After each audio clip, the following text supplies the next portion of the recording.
నేను ఒకటే హామీ ఇస్తున్నా. ఇప్పుడే కలెక్టర్తో కూడా మాట్లాడాను. ఈ తీరం మనదే, బోటు మంది, వేట మంది, రాజీ లేదు. ఎవరైనా వస్తే వెంటాడతాం, వేటాడతాం తప్ప ఇక్కడికి అలో చెయ్యం. మర్యాదగా చెప్తాం, వాళ్ళు కూడా వినాలి. ఎవరెవరి హక్కులు వాళ్ళు కాపాడుకోవాలి. వాళ్ళ కోసం మన జీవనోపాధి కోల్పోవడం కరెక్ట్ కాదని మరొక్కసారి హామీ ఇస్తున్నా. అందుకే మన తీరంపై మనకే పూర్తి హక్కులు. పొరుగు రాష్ట్రాల వాళ్ళు రావడానికి వీలు లేదు. పూర్తి నిఘా పెడతాం. ఎవరో బార్డర్ దాటి వచ్చినా వెనక్కి పంపిస్తాం. ఇప్పుడే చెప్పా, శాటిలైట్ తిరుగుతా ఉంటుంది.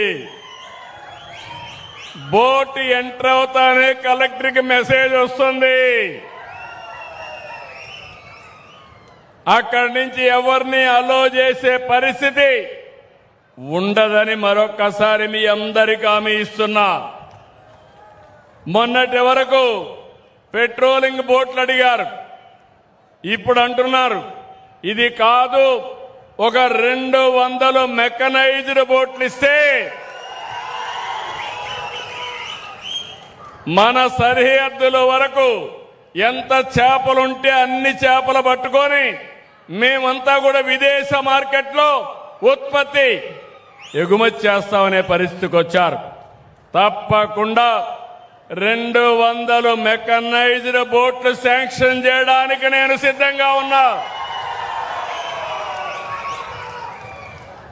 అది కూడా సబ్సిడీ 60% ఇస్తాం.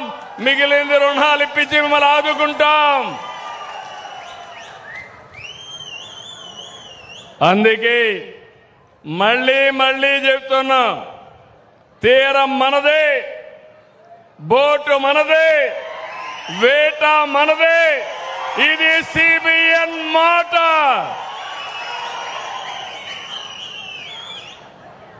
జిల్లాకు జువ్వెల దిన్నెలో అత్యాధునికమైన షిప్పింగ్ హార్బర్ వచ్చింది. 288 కోట్లతో అభివృద్ధి దిన్న షిప్పింగ్ హార్బర్ నిర్మాణం జరుగుతోంది. 87% పనులు పూర్తయినాయి. ఈ హార్బర్ జిల్లా మత్స్యకారులకు ఒక సుదీర్ఘమైన కళ. ఇది మీకోసం నిర్మించింది. మిమ్మల్ని ఆర్థికంగా బలోపేతం చేయడమే ఈ హార్బర్ యొక్క ఉద్దేశం. ఇది మీ సొంతం. దీనిపైన ఫేక్ ప్రచారాలు నమ్మద్దండి. నేను ఒక్క విషయం ఇక్కడ చెప్పాలి. ఇన్ని సంవత్సరాలు సముద్రం ఉంది, మీ జీవితం మాత్రం మారలా. సముద్రం సంపద ఉంది, ఆ సంపద మనం ఉపయోగించుకోవాలా. చేపలు పట్టుకుంటున్నాం, కాదు గీదు అంటే ఉప్పు మండించుకుంటున్నాం. అవునా కాదా? కాదు. నా ఆలోచన చేపలు పట్టుకుంటాం, అదే సమయంలో కొత్త టెక్నాలజీలు, సీవీడ్ కల్చర్ ఉంది, గేమ్ చేంజర్. సముద్రపు నీటితో సీవీడ్ కల్చర్ చేసి మీ జీవితాల్లో డబ్బుల పండగ వస్తుందని మీ అందరికీ విజ్ఞప్తి చేస్తున్నా. ఉపాధి హామీ వస్తుంది. మా ఆడబిడ్డలు డాక్రా సంఘాలకు హామీ ఇస్తున్నా.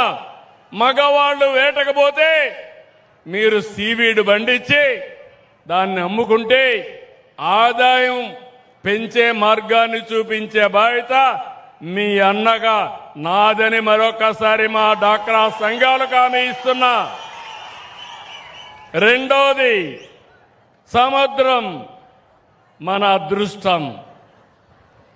1000 కిలోమీటర్లు మన వరం. ఇక్కడ గాని సక్రమంగా ఉపయోగించుకుంటే ఇక్కడ పనిచేసే మత్స్యకారుల పిల్లలు జీవితాలు బంగారు భవిష్యత్తు అవుతాయి. ఎందుకంటున్నానంటే ఈ మాట మీరు గుర్తుపెట్టుకోవాల్సిన అవసరం ఉంది.